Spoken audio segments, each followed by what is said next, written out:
And the word out of Washington is that the recently appointed U.S. Secretary of Defense Ashton Carter will pay a visit to Korea sometime next month. Secretary of State John Kerry may also come to Korea, though on a separate trip. Our Lee Ji-yoon has more.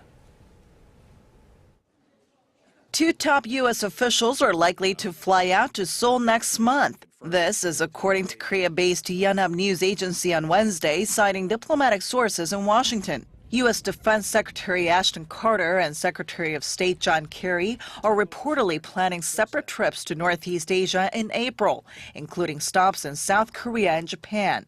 Their visits come ahead of President Park Geun-hye and Japanese Prime Minister Shinzo Abe's planned trips to Washington this year. As to what Carter is planning to do while he's here, the report says he's likely to talk about stepping up cooperation between Seoul and Washington to deter North Korean nuclear threats. The focus is also on whether or not he will talk about the issue of deploying an advanced U.S. missile defense system called THAAD to South Korea. Supporters claim deploying the system would better protect the country against North Korea's ballistic missiles, while opponents say it would only worsen relations with China and Russia.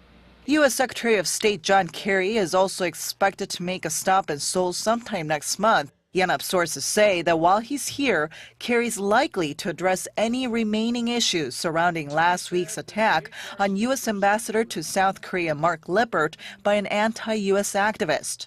Kerry may also discuss ways to strengthen ties between Seoul and Washington in the wake of the attack on the U.S. ambassador. Lee Ji-yoon, Arirang News.